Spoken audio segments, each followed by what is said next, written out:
Hi, we're here at Ishi 29 with Sara Katsanis and Jen Wagner. Why don't you guys introduce yourself and tell me a little bit about your work? I'm Sara Katsanis. I'm an instructor at Duke University, and I study genetics policy and how genetics is used in situations like law enforcement and human rights and humanitarian applications. And I'm Jen Wagner. I am Associate Director of Bioethics Research and Assistant Professor at Geisinger Health System.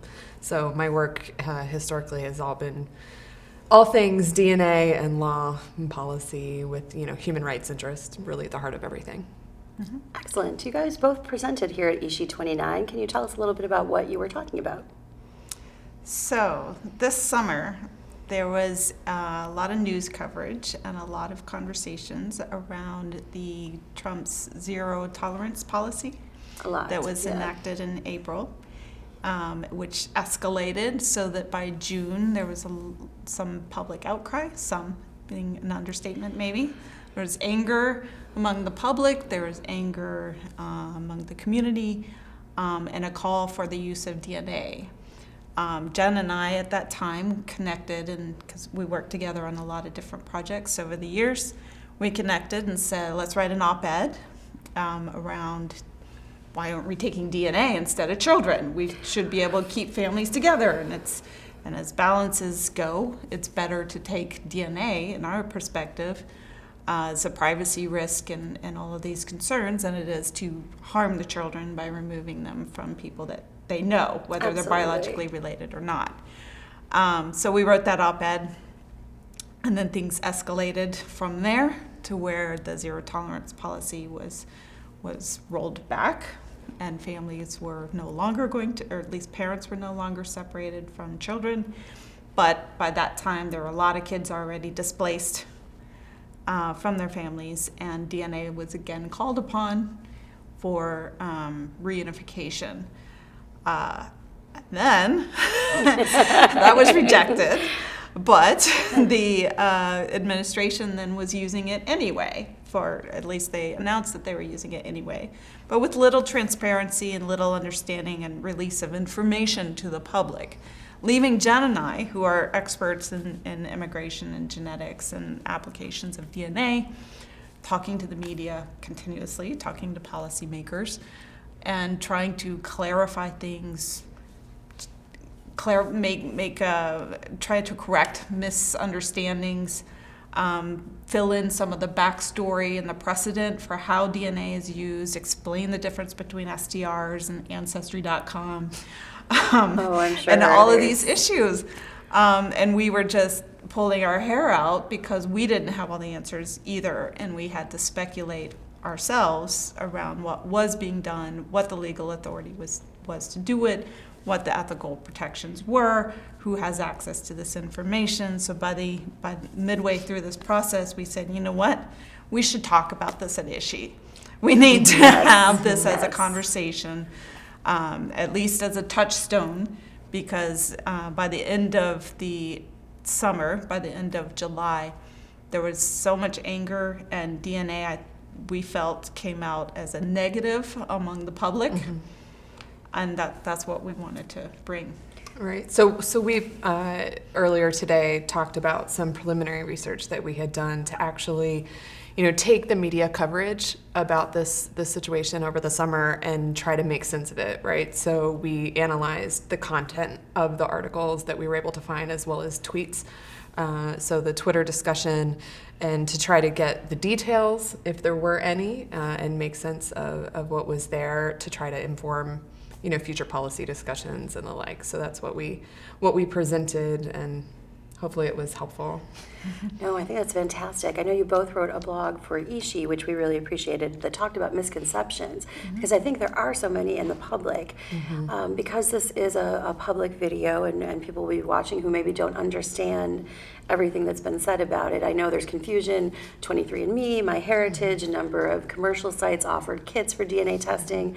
I don't know if the public understands why that might or might not be a good idea, how many other issues affect that. Maybe we can talk about some of those misconceptions. Yeah, we don't know what the public understands or don't understand either, and we're cautious to make assumptions of what they understand or don't understand, because we're researchers, we're social scientists, Sure. researchers, and we would do that in a formal way.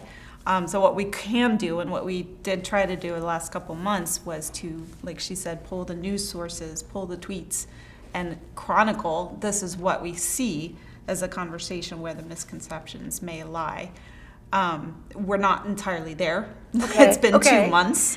I'm sure. I we can only did our imagine. best to pull the data and to look at some trends and start to see some of the slant of the media, the slant of the tweets, where the conversations were centered around.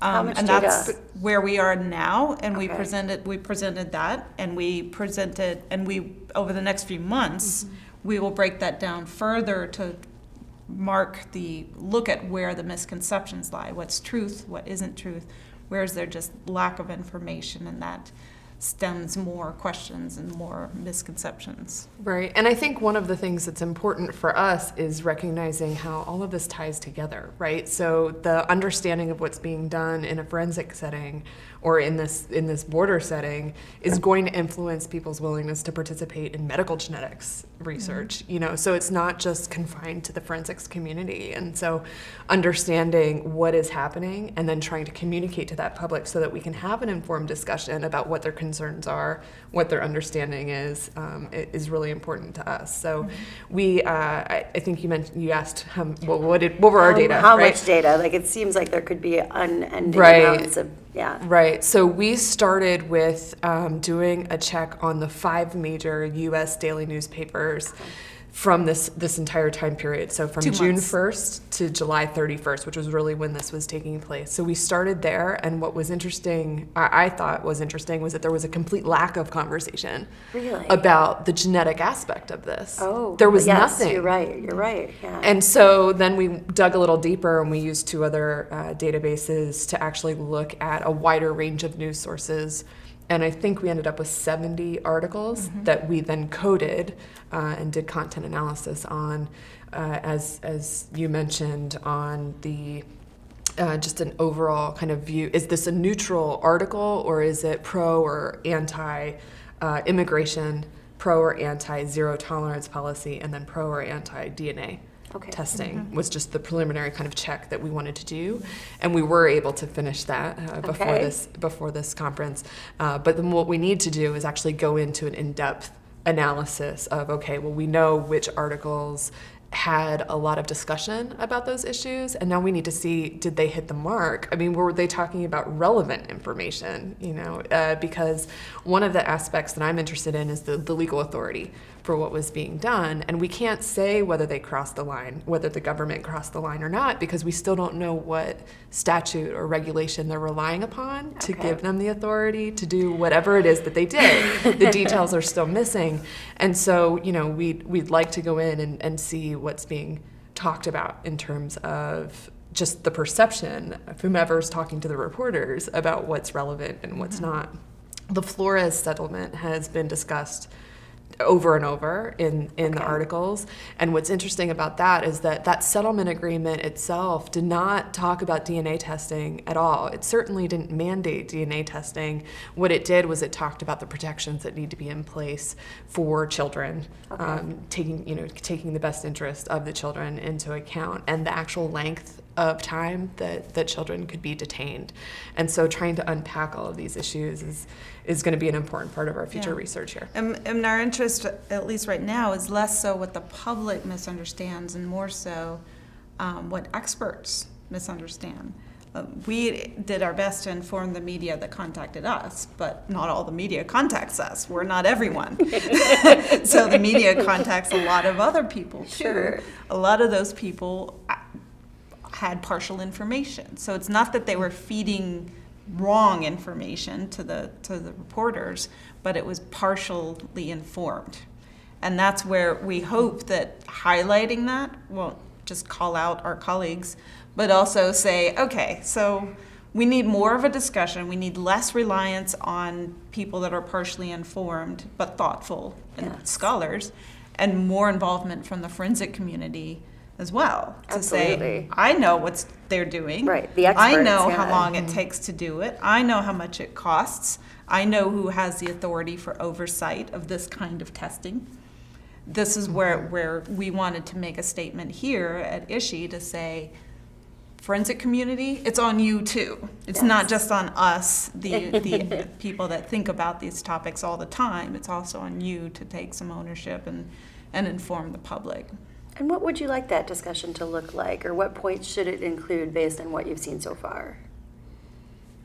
That's a big question. It is a big question. Maybe it's too big. Where is it? Where do you see the trending going so far? Yeah.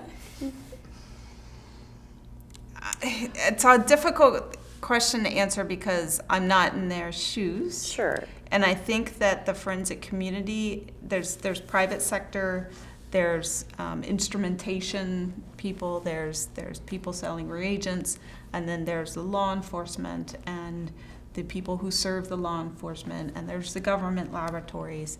And a lot of people feel like they're unable to make a statement about with authority because they're maybe they're low on the chain. Sure. And they want to leave it to the higher and higher levels to make a statement. But they're the ones that know truth. And with our increasing dialogue of social media and Twitter, where this information is just being pushed out there, it would be great to have some sane information that is cohesive and accurate and not just noise and speculation. Right, and it doesn't have to get to the actual policy decision, Right. right? I mean, a lot of the Right. frustrations that we had were, the conversations were being made in a vacuum, right? What is actually feasible? What is a reasonable expectation for what could be done in a 2-week time frame or a 1-week time frame, or what information really needs to be had and who needs to have access to it in order to move forward. So I think it's always a challenge when you're talking and not speaking on behalf of the institution that's your employer, yeah, right? yes. So we speak on our own behalf, not anyone else's behalf. But I don't speak for Duke. That's right. That's right. It's views are my own, and all that goes with that. But I think that it is important for us to have members of the forensic community speaking about the actual operations and the practical Absolutely. aspects, so that people who do think about the other issues are able to weigh in and say, well, if this is the situation, maybe we should think about option A versus option B and the like. And unfortunately, this summer, we didn't really have much of that, and we're still waiting on details. And we noticed, and we haven't found this in our data yet, but we noticed anecdotally through Twitter feeds and the news that we were seeing some of them go against each other. Okay. This is a private sector company, we can help. No, that we're a different kind of private sector company, we can help more and better. And and I feel like that dialogue doesn't help the public understand what is truth. What is important to these kids and how best to go about it, regardless of who has authority. Nobody has authority. This is an unprecedented territory. There's never been a situation in the United States where families were pulled apart Yes. and to separate regions Yes. and then DNA tested. There's no precedent for that. No, unprecedented, maybe complex. Yeah. Japan was the last time, or Japanese Americans was the last time we had this kind of scenario. So this is new. Nobody knew what to do. Lots of people wanted to help. And pitting DNA forensics against DNA forensics, that's not a positive message. It's beautiful how passionate you both are, and how did you come together independently to work on this? Yeah. Well, we've been working together for many years on issues around DNA and human rights. I think early on it was DNA and human trafficking. We collaborated on a project where a group was taking samples from sex workers and keeping them for safekeeping. And we had a study to talk with the sex workers. We held focus groups with these groups of women. In Texas, right? In I Texas, remember. to ask them their thoughts, because we knew that we had heard that they wanted to do that, and we said, well, let's us go in as researchers on the outside, social scientists, and get information directly from them. that was one of our first projects together, but since then we've done had a lot of overlapping interests with immigration and Priority 3 program and other. law enforcement and the science side. So one of the projects that we worked on together was just recognizing this important question that the courts were facing, right? Which is about DNA fingerprinting as an arrest booking procedure. And the articles that we knew they were looking for, they had a very clear question, and those articles, that's not how scientists typically write their articles and investigate a question. And so I talked to Sara and I said, Sara, there is this need to study this question and see what does the literature say. What is the state of science in terms of the markers that are used in CODIS and the information that we can glean from them? And so we did this project, wrote a paper, and it ended up being pretty important in terms of the court's understanding about what was happening. So yeah, we tend to have and that particular topic, the paper was around the phenotypic usefulness of the 20 STRs that are used today, and we found that at that time there was no phenotypic value in the genotypes from the STRs. Not to say that there wouldn't ever be, right. And that was our conclusion. Right. To say there isn't now, maybe one day, but not right now. And that was a very useful conclusion, I think, and it ended up being cited at the Supreme Court during Maryland v. King.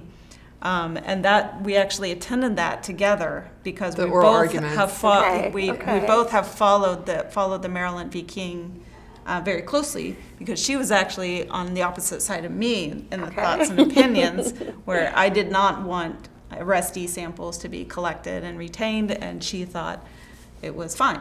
So we have always had a little bit of a simplification. It's a simplification, but we've always had some very strong debates and right. conversations and slightly different perspective, but with the same mind of protection of people and vulnerability of people, but access to science and technology to the broadest utility and benefit of humans. I might guess that leads to a healthy outcome, the back and forth, and yes. Yeah, it does. Yeah, and great brainstorming. Yes. How do you find time for all of this?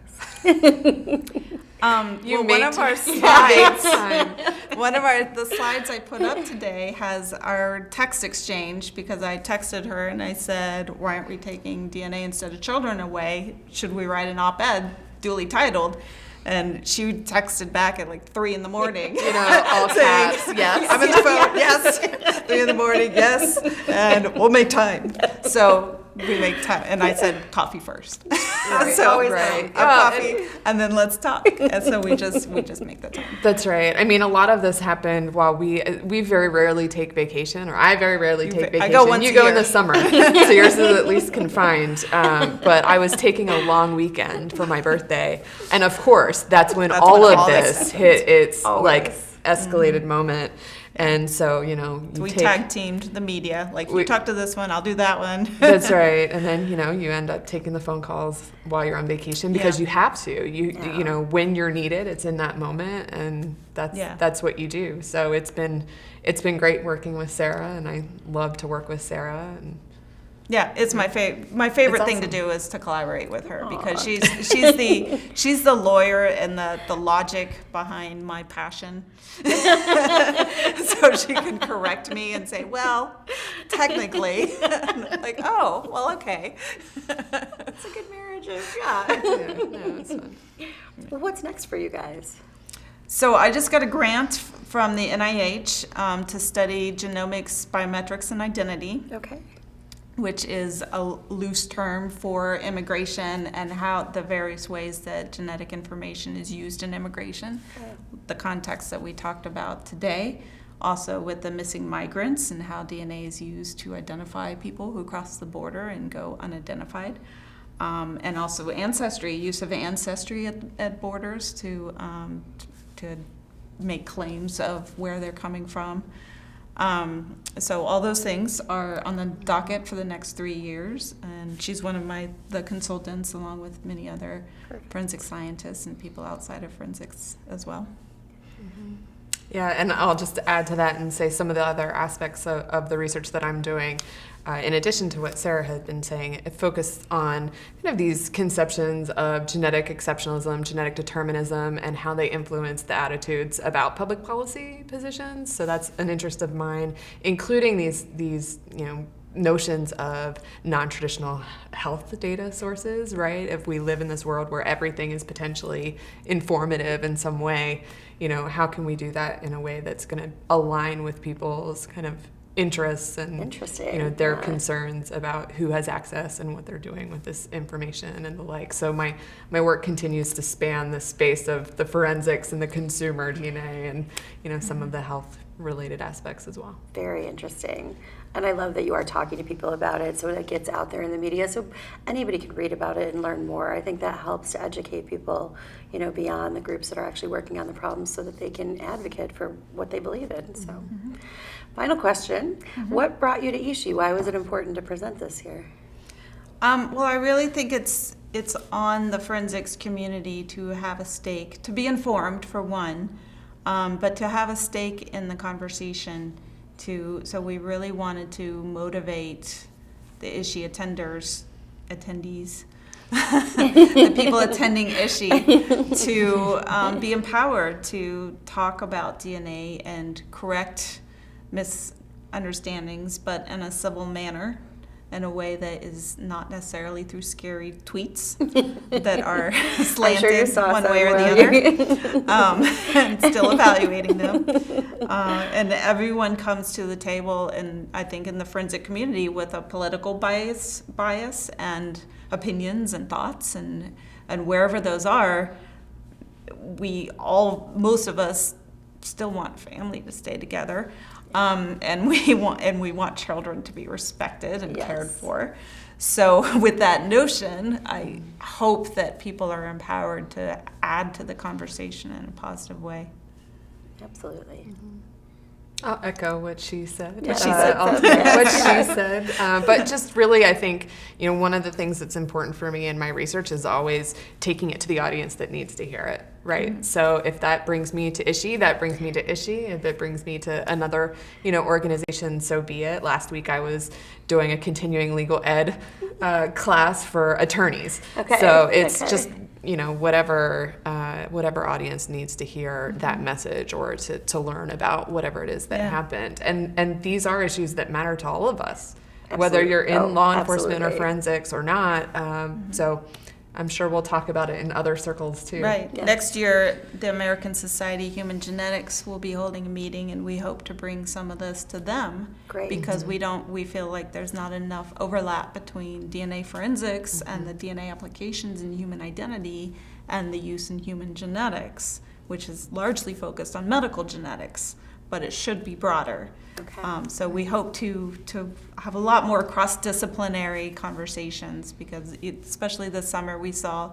our colleagues, our medical geneticists colleagues, making statements that were partially informed. So we hope to bridge that gap. That's wonderful, and that's a theme I feel like I've heard a lot this year, so that's good to see that pushing forward. Have you attended Ishi before? I have not. You haven't? So No, how are you finding your first I'm enjoying year? it. Oh, good. Yeah, it's good. been good. Yeah, and I've seen you many times before. Yeah, how is it this year for you? It's been great. I really like the sessions have been nicely rounded. Good. With multiple perspectives and less sciencey in some ways.